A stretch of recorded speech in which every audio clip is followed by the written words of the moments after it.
Patrick Donnelly at ptlarts.com.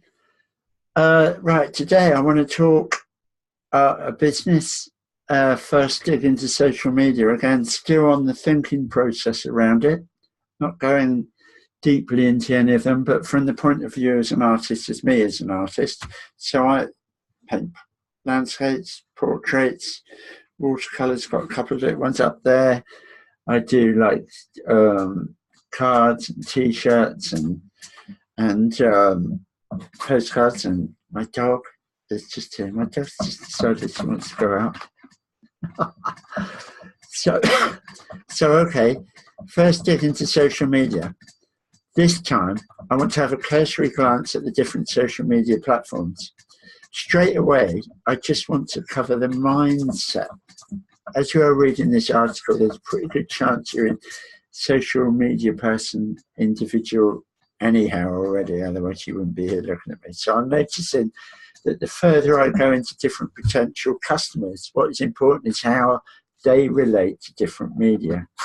I've now started to see the trends and habits that I have and how I respond to various approaches that I look at. To be honest, I tend not to hover on anything for long. Even if I'm interested, my attention span is limited. So I can look at something, even if it's brilliant, I won't stay. Another thing that turns me cold, to be honest, is adverts, especially if there's no engagement. And if it's like a cold video, that's really slick and I'm off, I've finished, I'm not interested. I've never liked adverts. I've never, even on the telly, I just can't even watch the telly if there's adverts on it. It doesn't matter how entertaining they are, which they can be.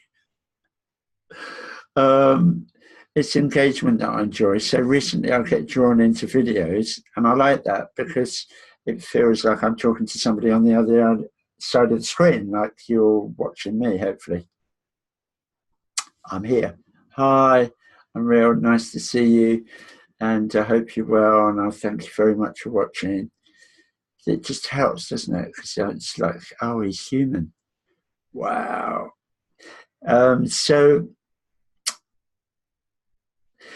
anyway, recently I've been trying, and there'd be also, if there is a lot of information that I need to read, I can't be doing it. I can't be reading it. I just can't. I'm off. So I'm a pretty naff customer, really. It does make me see a level of compassion towards anybody else who can't do the same thing. Now, it doesn't necessarily mean that it is bad if somebody doesn't stay and look at what you've done. Because I'm one of those people. It doesn't mean that your work's bad. It means that I've got the attention span of a gnat. And I think a lot of people are quite similar, because it's sort of like considered that you're looking on social media and stuff in your leisure time. And that can be precious, can't it? So you want to get onto something that either entertains you or you think, or just grabs you. So everybody's going to be different what that is, isn't it? So paintings and images as an artist are brilliant, aren't they? Because you can look at them quickly. If you want to have a bit of a closer look, then you can stay on it. But even then, it's going to be a few seconds. It doesn't have to be long to really get the spirit of a picture. So, like, as an artist, that needs to be thought about, doesn't it? What images that you're putting on that are going to work as images. Which also adds complications, doesn't it? So I'm still a long way from being an expert on social media and how I can use it. Like art, it is tempting to spend all the time perfecting the presentation on Instagram, for example, rather than just getting it out there. Another argument that comes to mind is that there are zillions of awesome designer-like Instagram pages. Zillions, they look fantastic. The colours, the balance of the colours, all paints, like especially fashion and beauty. It is really, really lovely. But it's just part of the armoury, Instagram. So content and sharing your ideas is the way forward. just in the same way that some paintings take a while to make an impact. Every time you publish content, you can use an image of your work or part of your work as the feature pick, and bingo, you are doing ads without even pushing anything. Like me, I'm sitting here talking to you and I've got some of my work behind me. So it's like, even if you're not paying attention to me, you're having a look at a bit of my work, aren't you? So it's going in there, oh, there's him. Yeah, he does paint, because I can see the paintings behind him. So to Pinterest, again, I'm just starting to dig in there. Not got it organized properly yet. There's a thing called Tailwind that you can start off for free, which helps you like take stuff from Instagram. You can do scheduled posting and stuff. You can also put links to your images that go back to your website. So the website, again, there's no point in having a website if you're not on it, regularly. And I mean like 2 or 3 times a week, just checking if it still makes sense. Like I change the videos all the time and stuff, because they sort of, I'm getting better at it. So I just need to, all the time you're improving, you can sort of just up the game with your content.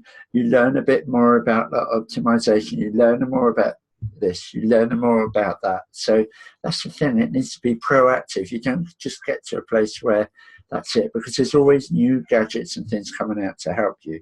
So Pinterest, it's like, again, it comes back to building a brand that is particular to you. So it's like, it doesn't have to be completely swish, but it's like, oh, people start to know, oh, that image, oh, it's him again, get to know your work. So, and your style. So keep looking at every day how it's shaping up. Already I'm seeing a massive improvement with an understanding, but there is a way to go. But I am really new to the game, even though I'm old to the earth. Not that old, but yeah, I'm 60. I'm 60 to be playing this game. It's fairly old, isn't it? It's young, actually. How young am I? The more content that you make and consequently share on social media, the stronger your personality and confidence begins to develop. Facebook, I find, is great for live broadcasting and putting some ideas out there and breaking through like any fears you have of being in front of the camera, etc. It's absolutely need to sort of break through that, because really I think engagement and art is definitely the way forward. See, all the time you're not present, people just don't know who you are. And once they get to know your story and have some sort of relationship, they say, oh, I know him, and tell you what, you can go and have a look at him on YouTube.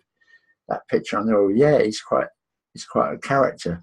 Or don't do it. So also you get a good feel for those who are media active and those who are not through Facebook. So some people you think would be like really into it just hate it and don't like it. So there are like different ways. That's why it's important, to like find all these different ways of putting your work in front of different people, because you don't have to be into social media to have money and want to buy a painting. So you've got to think about that.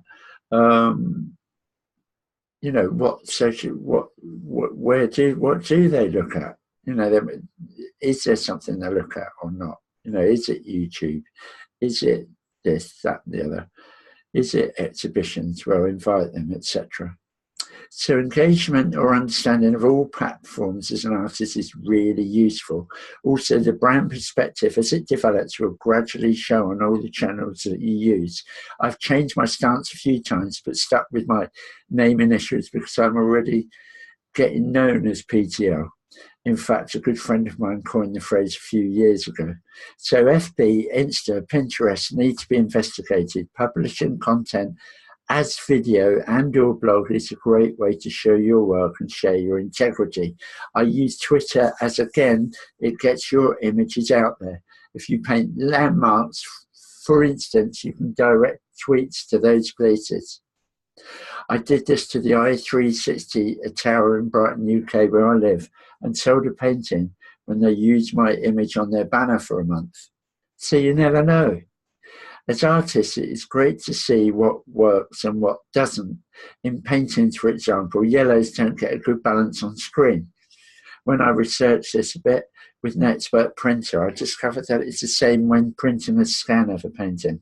So like sometimes like some yellow tones and stuff, the printer explained to me that actually what the printer does, digital printing, it finds out what not to print. And when it's worked out what it isn't, it prints what's left. It's amazing, isn't it? And it does it really quickly. Well, we do it all really quickly with our eyes, but we would think it would work around a different way, wouldn't we? So it's great to know all of these bits and pieces. And so you may well be incredibly discerning already, but you want to think about the images that you're putting on and whether they really work, and trust your own judgment. If you like the way that your images look on screen, then there's a good chance they're okay. If you've got doubts, then get feedback, like feedback from Facebook, etc.